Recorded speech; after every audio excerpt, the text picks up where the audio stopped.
But finding me proved no simple task. For having fallen afoul of Novigrad's underworld bosses, I disappeared. Yet Geralt soon discovered my whereabouts, a cell in the dungeon of the Temple Guard. With the help of our friends, Geralt managed to free me. Good thing, too, for indeed I knew what had happened to Ciri. Sadly, she was no longer in Novigrad. Pursued by bandits, then cornered by the Temple Guard, she had disappeared in a flash of light and a gust of heat. Where to? This I did not know. Hey, hello anh em. Như anh em thấy thì cái cutscene vừa rồi là nó nói về việc mình đã giải cứu được Dandelion thành công. Và có đúng là Dandelion đã gặp Ciri, nhưng mà do Ciri bị bọn lính ở trong thành này cũng như là bọn trộm của cái thằng Hosan Junior ấy nó đuổi, nên là đã chạy trốn. Và Dandelion thì không biết là Ciri đã chạy đi đâu. Còn bây giờ thì mình vẫn tiếp tục là nhiệm vụ của em Priscilla thôi. Sau khi bị tấn công thì mình bắt đầu đã đi tìm cái thằng mà gây ra cái chuyện này, ok? Nói thật là dạo này mình cũng hơi bận việc học, nên là ít chơi được.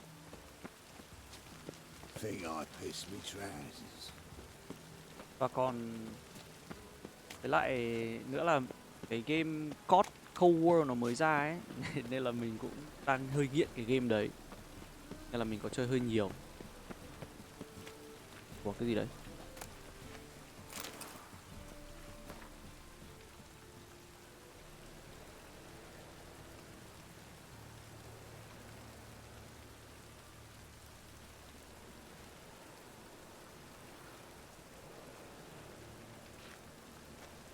Đó, nó của cái nhiệm vụ gì à?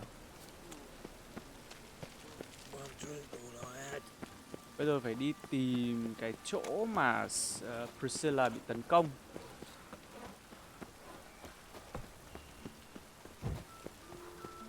Đây là cái chỗ mà mà Priscilla bị tấn công đây. Ông là em gái không sao? Hello. Tối quá. Màn hình của bên mình nó rất là tối ấy. Chỉnh nó lên.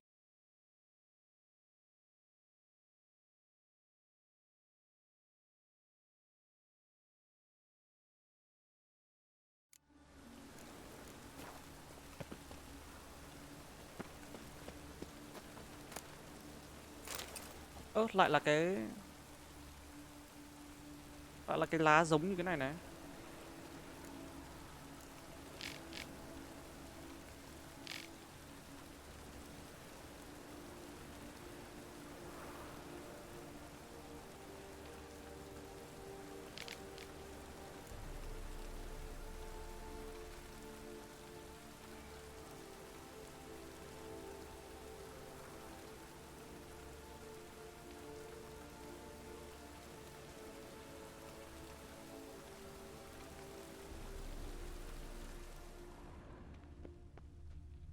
Humans. Priscilla's. How am I to know? Watch him, see what he does. Gì sao nó tấn công mình? Con em, Shut up and fight. mình làm cái gì? Mình làm cái gì? Ui. Mình làm cái gì các bạn hả? Mình làm cái gì các bạn?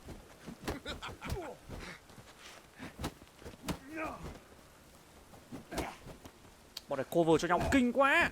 Ấy à.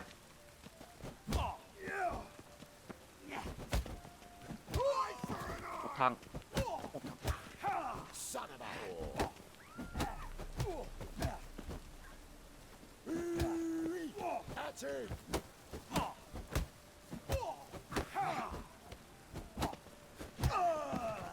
Thằng nữa.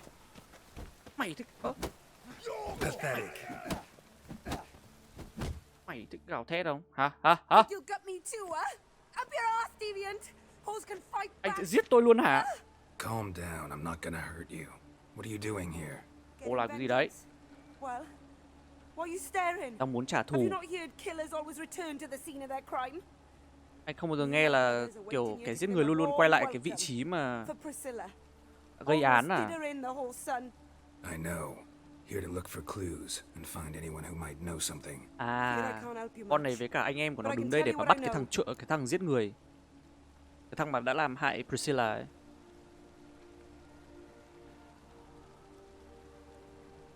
Em này bảo là có thể không được giúp được nhiều nhưng mà có thể sẽ cho mình biết tất cả những gì mà em mình biết.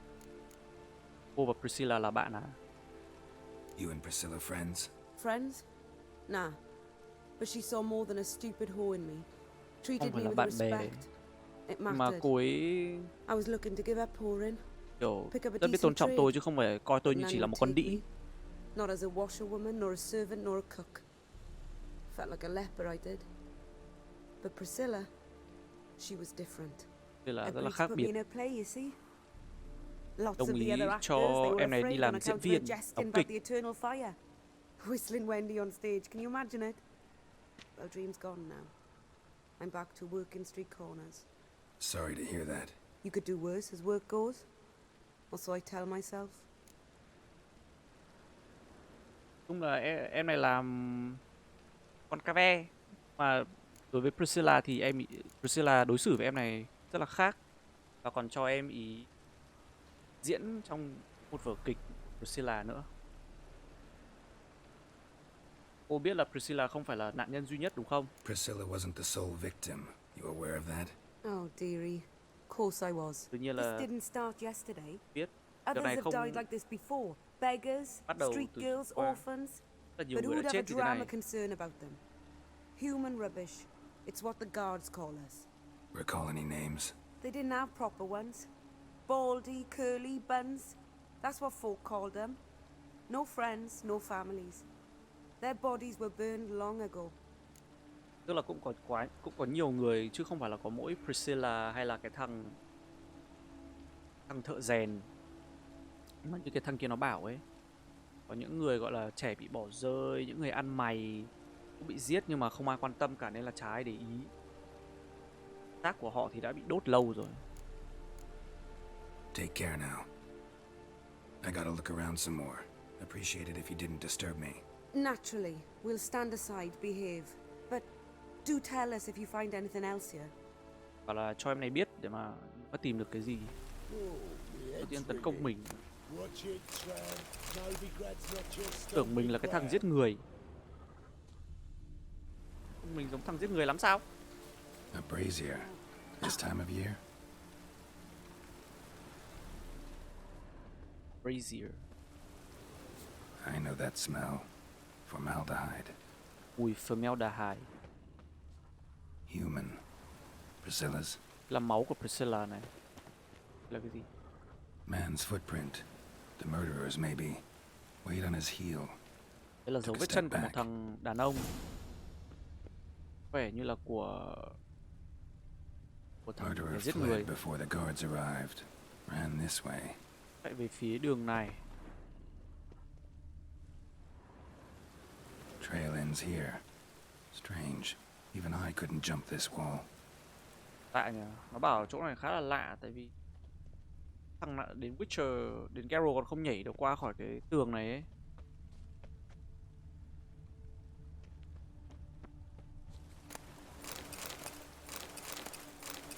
ấy. Chắc không phải là người bình thường rồi. Hoặc là nó có một cái gì đấy. Mày tấn công tao trước.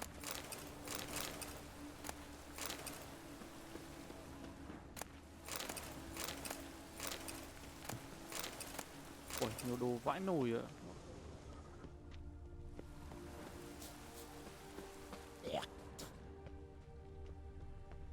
Thằng này hết rồi. Bây giờ phải đi tìm hiểu những cái chỗ khác.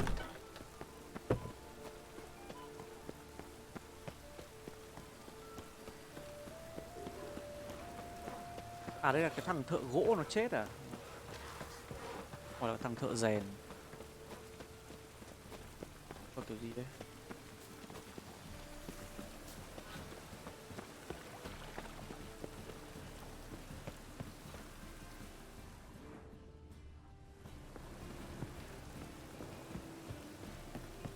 Có kiểu gì đây anh em? Ở đây. Phá rồi mà.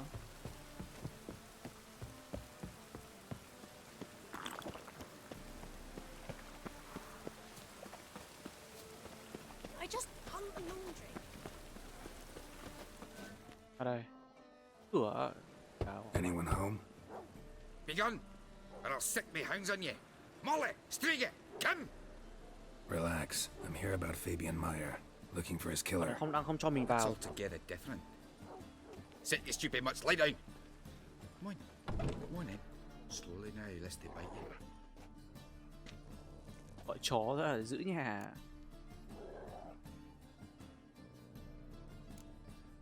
Charming as beasts go. You daft? Even I'm scared of them. A better barking dog than an evil man at your door. Got someone particular in mind? Sure as shite. Bugger who did Fabian in. As soon as they'd hauled his corpse off, I run to a mate who raises fighting dogs. Bought these 2 mutts. Cost me a chunk of change. But I sleep sound at least. Sau khi cái thằng bạn của nó là thằng Fabian bị tấn công bởi cái thằng sát nhân kia, thì nó nuôi 2 con chó này để mà bảo vệ bản thân. Sợ quá mà nuôi So who chó. might you be? The stiff Anh brother. là ai? Gus is the name. We ran a workshop Đây là together. Gus. Meyer and Meyer. Mày à? What'll it be now? Just Meyer? Name it. I'll be closing it down now. As soon as I find a buyer for this shack, I'll head on to Mahakam. Be Này near là my nó family. bán đồ rời So, cái shop này đi what do you want to know? What can I tell you about Fabian? đi chỗ khác. Chắc là sợ quá rồi không muốn sống ở trong cái thành phố này nữa. Anh của mày có Your brother have any kẻ enemies? thù nào không? Anyone dislike him? Threaten him, maybe? Ai ghét anh ý không? It was Fabian who threatened this one last. Oh, you were a good dwarf. Craftsman like no other. But you were an Fabian incorrigible whoremonger as well.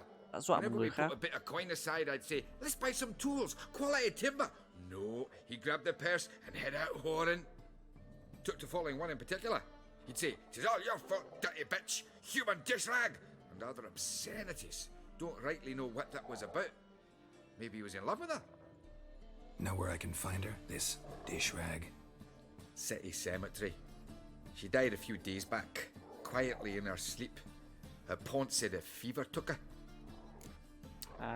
Thằng này anh này thì bảo là sau khi kiếm được tiền thì phải kiểu gọi là nâng cấp cái cửa hàng của mình lên ấy. Thằng em thì bảo không, đưa tiền đây xong rồi đi đem tiền đi cho gái. Có vẻ như là đã yêu em đấy rồi. Và cái em mà thằng này yêu ấy thì cái hôm trước vừa mới chết xong bởi vì bị bệnh tật. Trời ơi đủ mì. Tell me Biết gì what về you cái know thằng about the sát murder, nhân không? in order, in detail. It was like this. Had some work in Oxenford, and I Này có was việc coming làm home. Oxenford và đang trên đường Saw quay a trở về. plume of smoke rising over the city. Thought to myself, Cái khói ở "Blast trong it, gonna thành miss him phố. burning another hag." But the smoke wasn't coming from Hierarch Square. It was coming from here. Tưởng là cái khói đấy là cái See the là soot đốt, stains? đang bị đốt cháy cái bọn That's phù where thủy, they nhưng mà burned thực our tế là sculptures. khói đấy là Folk từ cái gathered nhà của around the nó. blaze and found Fabian here beside it. They'd already loaded him on the cart by the time I arrived. Talk to your neighbors. They see anything suspicious beforehand? Hear Hàng anything? xóm có gì Claimed đáng nghi not không? to. But even if they had, they'd not have helped. In Novigrad, folk give bleeding orphans in the street a wide berth so as not to stain their poor lanes. What do they care about some dwarf? Người dân ở Novigrad thì chả quan tâm gì đến cái bọn người lùn này cả. Họ còn kiểu đánh cả mấy cái đứa trẻ ở mồ côi ở trên đường phố nữa. Đấy, nó còn không những giết thằng em của thằng này mà nó còn đốt hết tất cả tượng của thằng này nữa. Fine, we've talked enough. Need to look around. Be my guest. Just beware of the dogs. Cẩn thận với con chó. Không, mấy con chó này em không sợ. Nó phải sợ em mới đúng. Đập cho 2 con này chết cái đem ra làm giả cầy ngay. Bloodstains. That's where Fabian lay when they found him. À không, giả cầy gì? Thịt chó thật luôn đấy chứ. Someone dragged something across the floor. Or dragged it from one wall to the other, repeatedly. Cái này, có thằng này nó bảo là kéo đi kéo lại một cái vật gì đấy từ cửa ra đến đây. Statues of the old gods. Nothing but women. Shapely ones. Tượng của những chúa nữ ngày xưa.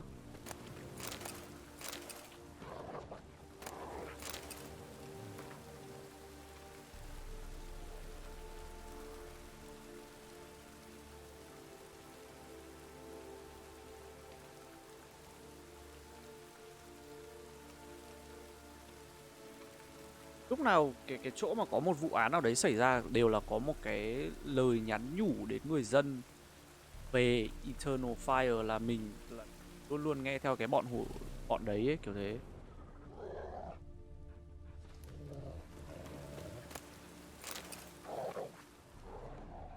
Có nào nữa nhỉ?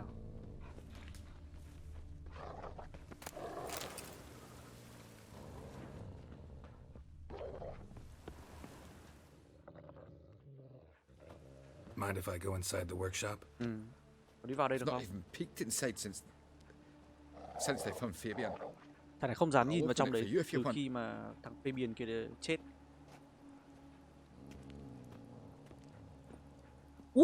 Một phát này.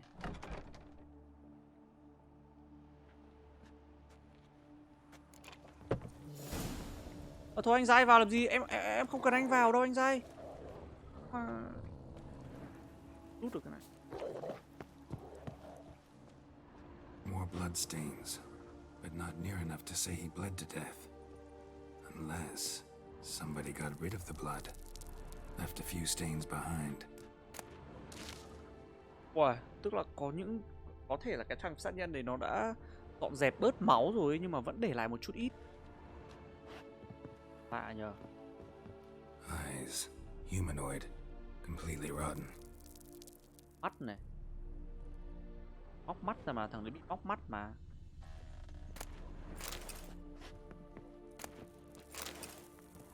Furniture got knocked over. This looks like it was kicked. Cái này bị đá đổ ngược. Formaldehyde. Doubt Fabian used it. Lại là cái mùi formaldehyde này. Cái chỗ này xong rồi. Bây giờ đi đến gọi là cái thằng thu thập xác. It's clear as the eternal fire.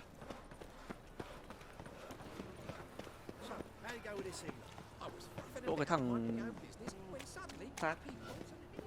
Em nó có biết gì về cái vụ việc này không?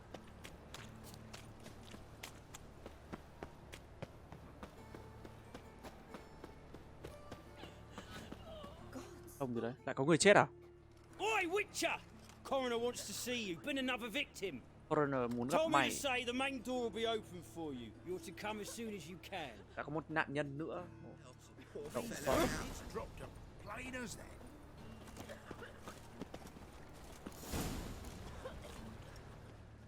You, Eustace, the corpse collector? Aye? Tập xác. How'd you know? Anh biết rồi. Fourth sense, I think it is. You bring Fabian Meyer's body to the morgue. Fabian. Anh là người đem Fabian đến nhà xác đấy à? Là cái thằng lùn kia No anh ấy. eyes, no art, one of them, right? No purse neither, as I recall.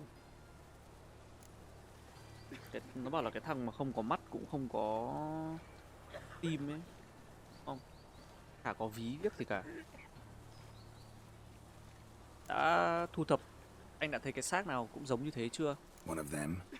So there have been other bodies like that? Sure have. Beggars, street urchins, and street Ăn mày. walkers. One Okay. was so portly, Ăn mày ăn I had xin. to cut her into pieces to fit her in me wheelbarrow. Slippery sow, they called her, on account of her. Some things are best left unsaid. What happened to the pieces? Chuyện gì đã xảy ra mấy cái... Reverend Nathaniel ordered them burned. Every last one. Oh, shame. Cái xác đấy Shame? bị Why? đốt hết rồi. Actually, never mind. Another thing that's best left unsaid. Còn mấy cái xác mà thằng này cũng tìm được về cái dấu vết như thế thì bị đốt hết rồi. You search Fabian's body? Well, Anh đã lục soát thân thể của cast a knife in Fabian. his pockets. Made sure nothing went to waste. I call a spade a spade. You rob corpses. And I call a prick a prick. It's none of Mày your ăn- fucking concern. mày ăn What, you cướp tax xác á? collector? Piss off, mutant. Đứt mẹ mày ngón tay đấy bây giờ. À đúng rồi, cho nó tiền đi. That Tiêu half tiền. coin? Fine. Have some. Now talk. What did you find on him? Triflings, baubles, gloss-beaded ring, handful of coins, and a letter. Vòng bạc tiền này và cả một Vellum, cái... quality parchment that. I'll Cái lá wipe off thư. the writing and sell it as new. That's human skin. Ui, Priscilla. Next victim's name. If you'd given this to the right person, she might not have been hurt. What the fuck do I care what happens to some Priscilla? We short of wenches in this town.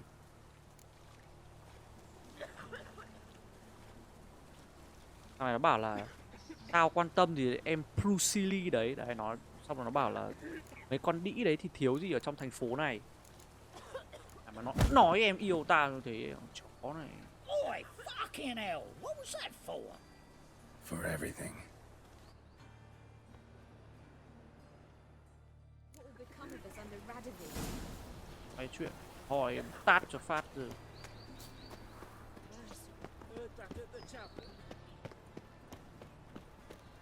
Welcome, Master Witcher.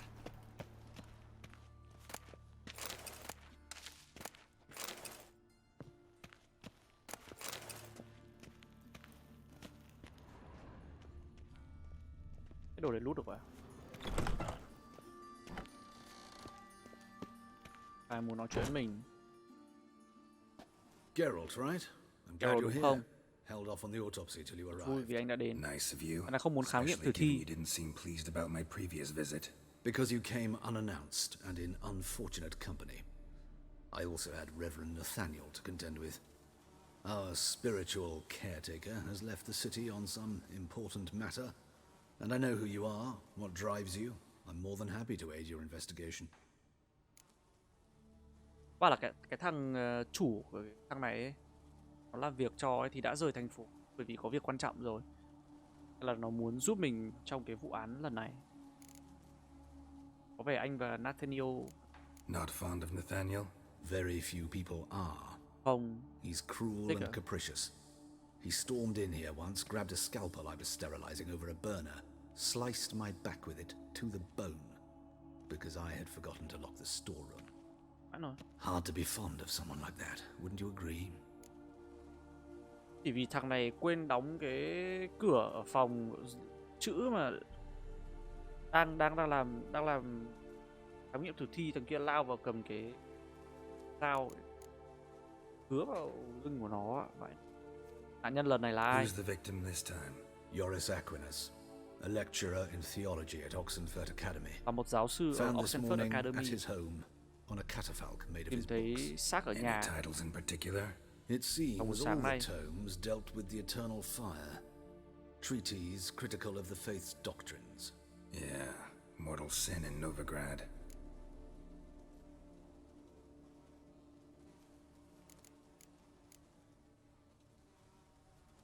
Nathaniel là cái thằng chủ của cái thằng này đúng không? Von Grad, thằng bác sĩ mà mình gặp đầu tiên. By the way, you and Von Gratz don't exactly get along. Why is that? I had him sent to prison. You see, Tôi làm anh nghĩ phải vào Joachim led tù. the student protests in 1242, a senseless and brutal revolt. People were dying, Witcher. Those who rejected liberty, equality, and fraternity would be found in the gutter come morning. Their throats slit from ear to ear with surgical precision. Joachim had been my favorite student, but alas, I had to do something. So I reported him. Then I left the university and found work in the morgue, where none care about my past. Whereas Joachim, oh, fate's ironies. Years later, he was appointed head of the very ward I had founded. Thorim là học sinh của thằng này và nó dẫn đầu cái cuộc biểu tình để mà đòi lại gọi là công lý cũng như là công bằng ở trong cái thành phố này ấy. Lý do là bị nhiều người chết quá, một cái biểu tình không lành mạnh ấy, nên là nó đã nói chắc là cho chính quyền thành phố về thằng đấy. Thế là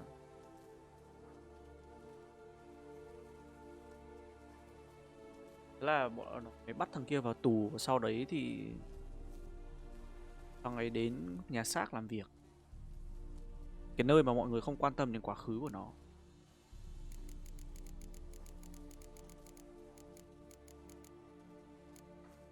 How old's Von Gratz?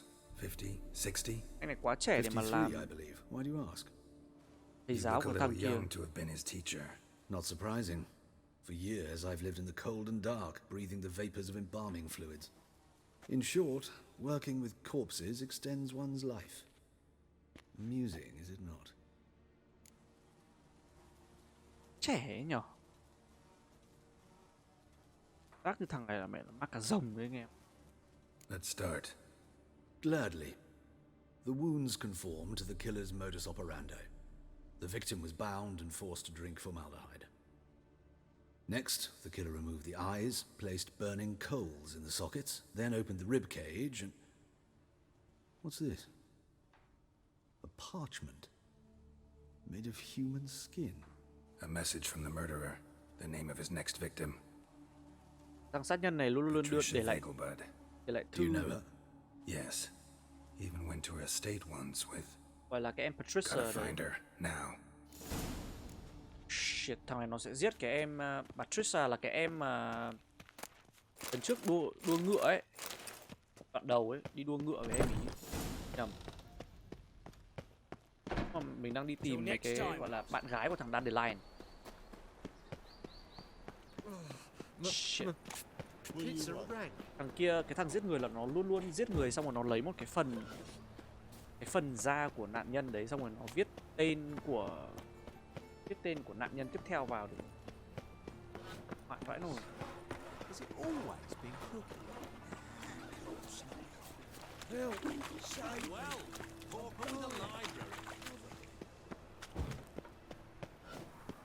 Được, mày không được làm hại các em gái nữa. Attracted a woman once, long ago. Đâu ấy? Give me right hand for her. He who has lived in virtue shall find warmth of the fire. He who has lived in sin shall Các travel đâu nhỉ? Fire for all witches.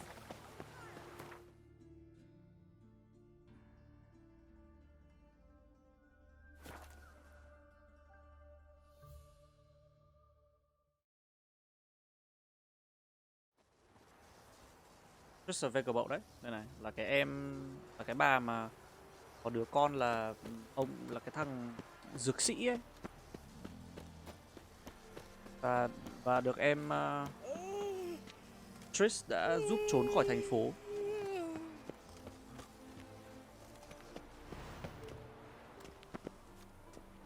Đến thằng này. What do you want? Right. Need to Anh talk nói to chuyện với Patricia bà chủ. Vegelbud. You think any bum off the street Anh can... nghĩ là ai cũng Her gặp được life's bà ấy in á. danger. Let me in or have her blood on your hands. Ông If you thought đang this gặp up nguy hiểm. and I'll let you in, I'll throw my arse out the door. Có chuyện này không có thật. Always thought a guard was supposed to protect his charge, not his Vì ass. So be sẽ bị it. đuổi việc ấy. I'll take you to Lady Vegelbud. Just no trickery. Understand? Ai sợ là mình nói dối vào để có việc khác ạ. Có thể là có việc khác thật. Oh, Geralt, what a pleasant surprise. Not pleasant at all. I gotta see nhiều your make up mother. thế. Her life's in danger. In danger? Come now, I saw Mother this morning. She seemed sad, true, but in perfect health. Mẹ con này trông sáng rất là buồn nhưng mà có vẻ như là sức khỏe thì vẫn tốt. I'm hunting a serial killer, and I've got reason to believe your mother will be his next victim. Why, even if it's true, our gods. He's exceptionally cruel when he kills, tortures his victims, cuts out their hearts. So let's see how she is, just in case. I find this all very hard to believe, but you appear to be quite Nhanh serious. mẹ mày lên đi đi, nó có khi Follow mẹ me. mày đang gặp nguy hiểm đây. Đấy mà Hàn Huyên. A fire fit for Bellatane, except it's the wrong time of year. I mentioned Mother seemed sad. Do you remember? In fact, she's in the midst of a crisis of faith. A rather serious one. We'd been to Novigrad. Mother had seen the pyres in Hierarch Square, uttered not a word on our way home. She had all the holy books, insignias, reliquaries gathered, taken outside and burnt. Then she locked herself in her room. We need to hurry. Thằng này cái gì em này đốt hết sách á. Anh đến máy bảo cần nhanh lên mà đi bộ chứ là Calm, que cụt quiet. vậy. All seems to be in order. Mọi We việc có should vẻ rất go là ổn. in, just Vào to đi. be sure. You're relentless, aren't you? Fine. But wait here, please. Mother's certainly not in the mood for guests. Thế không phải lúc bà ấy không muốn tiếp khách. He ran out the other door! Catch him!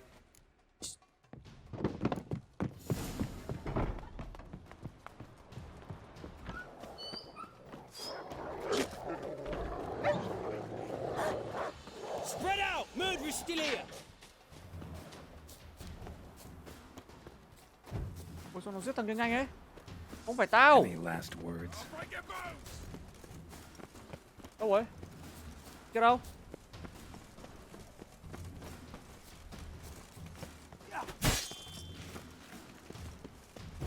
Cái nó ở đâu nhỉ anh em nhỉ? There he is! Get him! Có thằng kia đâu? Bảo là không phải tao mà.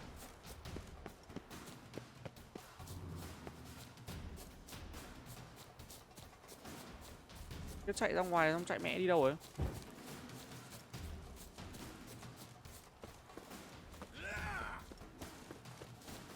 Giết bọn này à?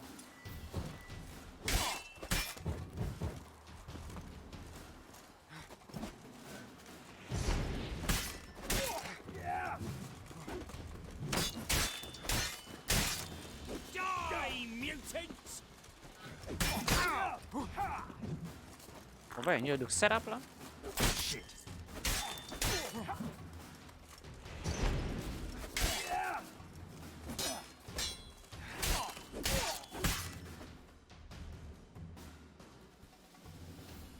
Halt!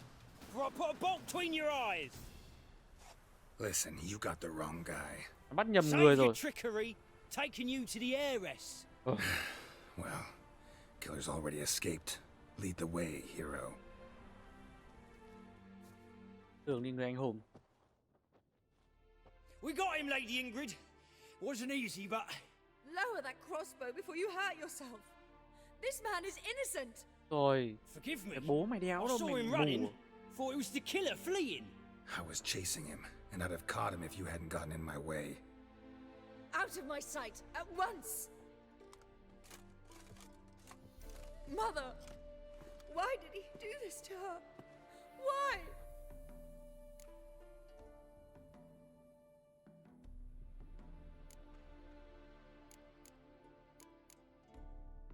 Bà tại vì bà này đã làm bám bổ bọn Eternal Fire ấy, tức là không tin bọn nó. Because she blasphemed the eternal fire, only thing that ties her to the other victims. Kiểu làm báng bổ hết cái, tức là những người không tin Ingrid, cái I bọn know this is a Eternal hard time Fire for ấy, you, but đều bị trừng usually the phạt. killer leaves a note on the body, a note indicating his next victim. May I? Very well. But you should be on your own. I do not wish to see her in this state. I do not wish to remember her like that. Em này không muốn nhìn thấy cái cảnh mẹ Let em bị her be chết the như thế này. last victim. Please. Ôi không hiểu là lúc đấy mà mình chọn là không kể về em này, không giải thích về em này ấy. Liệu bà này có sống không? Bruises, broken fingernails. She defended herself. Must be why it took him longer. Bà này đã and chống why trả he lại. almost got caught. Ôi, mẹ nó Here it kinh vãi is. nổi. Sweet Nettie, crippled Kate's. Growing bolder, not just the name but the place too. Và lần Won't này get nó away còn this time. không phải chỉ biết tên nữa mà nó còn cho biết là địa điểm nó sẽ gây ra vụ án này luôn.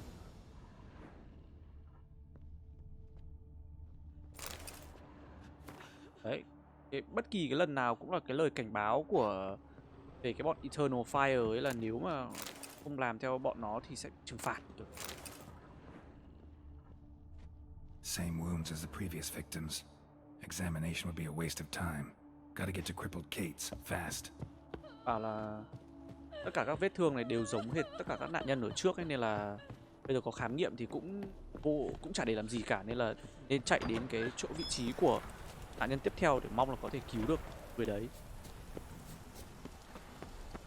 Winds howling.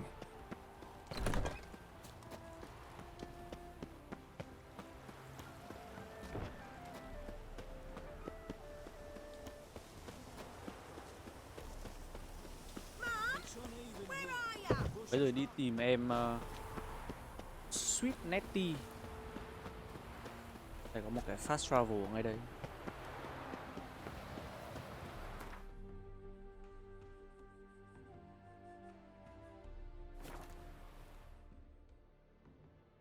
Đó.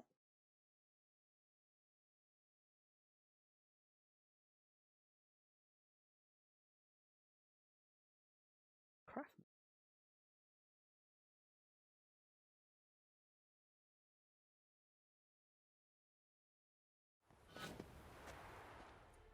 Nhanh. Nó toàn đi theo các em gái vậy. Trời ơi, đúng mẹ.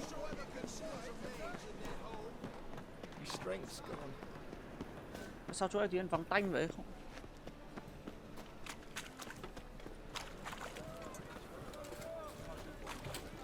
Giờ chiều chẳng lẽ mọi người đi ngủ trưa hết rồi?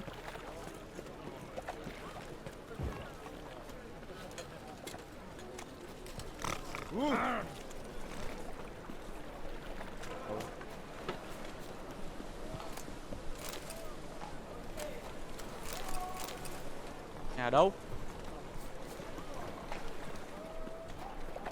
Đây à?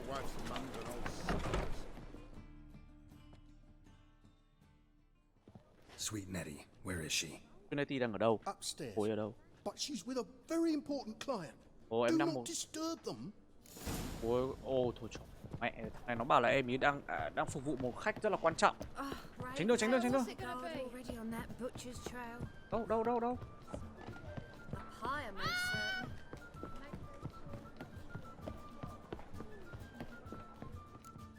Chết rồi. No one will hear you, bitch. Not a Không ai soul. nghe em đâu. You, though? Whole town will hear you in a minute. Yet again, you disturb me. And I so dislike being disturbed. I was to play with Sweet Nettie, render her not so sweet, but I shall see to you first. Mày muốn chơi với Sweet này. Đầu tiên tao muốn biết vì sao đã. First, gotta tell me why you do it. For pleasure. Satisfaction. Thằng này làm vì thấy vui. Achievable with whores in a lot of ways, many traditional. Doesn't take killing them, trust me. Who said anything about killing? I could stop at a few burns. 3rd degree, but still. This rosy skin will roast quite well.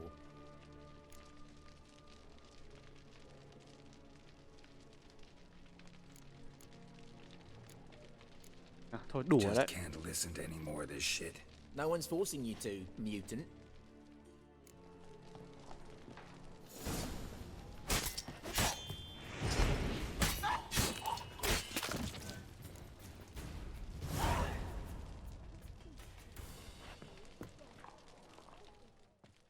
Cứu em gái. Oh, thank you. Thank you. If not for you. Xinh quá. Ôi ôi. He asked if I did everything and I said, for the right price, of course. And then he smiled. Oh, God, it gave me the shivers. And then he hit me so hard I passed out. I was bound when I came to. And he was hitting the poker in the fire. Calm down. He won't hurt you anymore. He won't hurt anyone.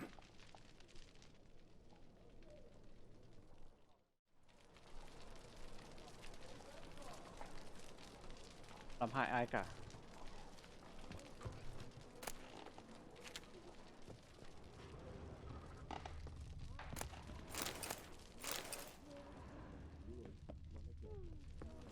Thằng này nó bảo nó làm thế bởi vì nó thấy vui ạ. Bệnh hoạn.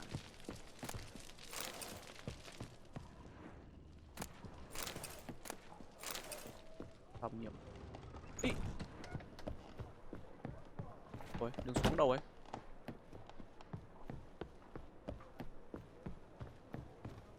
Hey there, handsome. Đó. Bây giờ anh đang bận mấy em ạ. Anh quay lại sau nhá. You mean me to grab another lass to join us? No, I was thinking it'd be us two and you. Oh,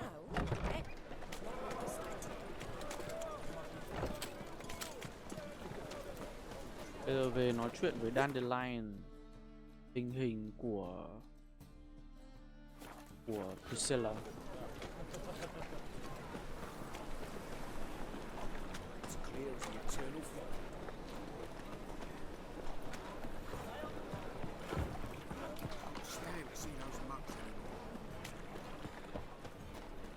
Look awfully suspicious to me, tramp.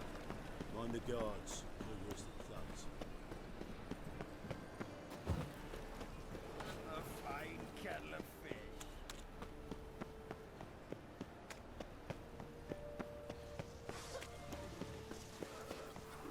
Mày thế, em kia tí nữa bị chết. Khổ thân. Pauper with a library.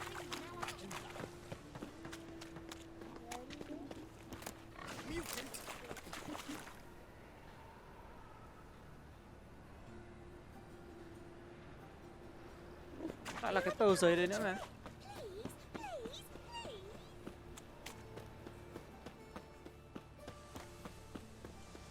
Tờ giấy tuyên truyền về cái bọn Eternal Fire.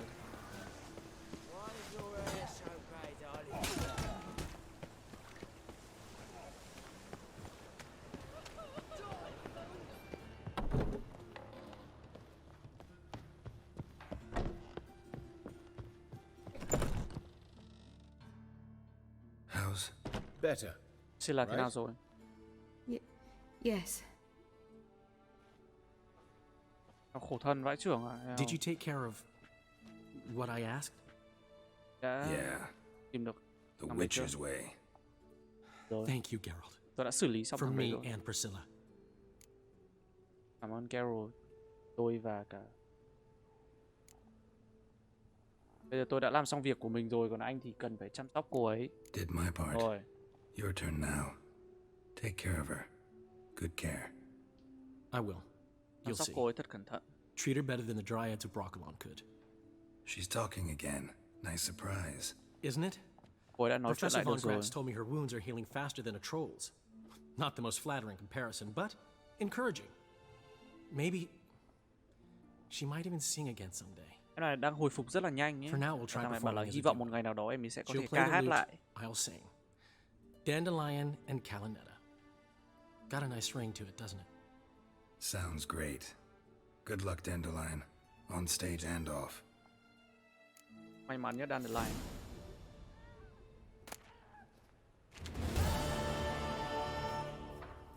Đấy. Thế là xong một cái nhiệm vụ. Và mình phải nói thực sự là cái nhiệm vụ này là cái nhiệm vụ phụ anh em ạ. Và trong cái lúc mình làm ấy, mình phải nói thật là mình cứ ngỡ đây là một cái mức độ hay của cái game này nó như thế nào. Và bất ngờ khi mà họ có cho thêm rất là nhiều chi tiết vào một cái nhiệm vụ này thôi. Còn là một nhiệm vụ chính. Và đấy, ok. Thì mình đã giải quyết xong cái nhiệm vụ phụ rồi. Và bởi vì mình thấy cái nhiệm vụ này hay nên là mình sẽ up lên cho anh em xem. Còn chắc là mình sẽ đi làm tiếp các nhiệm vụ phụ khác ở trong Novigrad này, cũng như là chơi bài ấy, để mà mở collect ấy. Mặc dù mình đã fail cái nhiệm vụ là collect ammo rồi, nhưng mà mình làm và mình có. Chắc mình mở hết mấy cái này, đi làm hết nhiệm vụ đâu, cố làm hết rồi mình cày sau nhá. Còn nếu thấy cái nào nhiệm vụ hay nữa thì mình sẽ up lên tiếp cho anh em. Không thì chắc là anh em sẽ thấy mình đang ở Skellige với Jennifer rồi, ok. Nếu mình có skip như thế thì mình cũng báo cho anh em luôn lúc mà mình chơi, ok. Cảm ơn mọi người rất là nhiều vì đã xem video lần này của mình. Nếu bạn nào thích cho mình một like và một subscribe nha. Bye.